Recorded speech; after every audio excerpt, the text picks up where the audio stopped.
Here's the process that we use here at New Heights Property Management to screen tenants.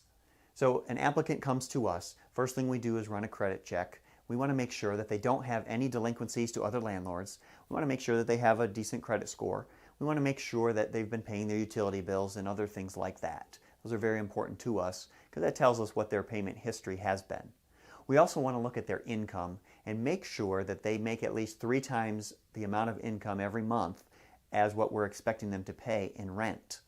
If they don't have that ratio, 3-to-1 ratio of income, then we ask them to provide us with documentation that they might have reserves, cash reserves, in a savings account or other account that they could draw from in the event that they needed to make rent payments. If they don't have either of those things, then they're probably not going to be a tenant that we would qualify and approve.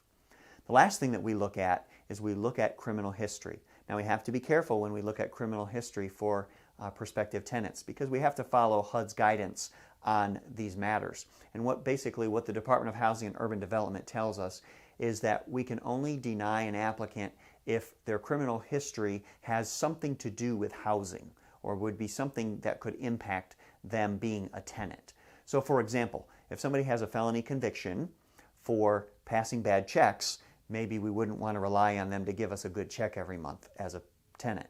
Or if they have a felony conviction for arson, we could be concerned that they might burn our house down, and therefore we might not want to invite them to be a tenant in our property. So those are the things that we use when we screen tenants, and what we have found is that by screening tenants in this way, we put the best possible folks into our rental properties, which gives us the best possible outcome in the long term. Is it 100% foolproof? No, because nothing ever is. But we certainly feel that we have a very high success rate with the applicants that come into us. We have a very low eviction rate, or a rate where we have to put people out of houses because they haven't been paying, and that's because we're confident in the way that we screen tenants and we try to put the best people in our rental properties.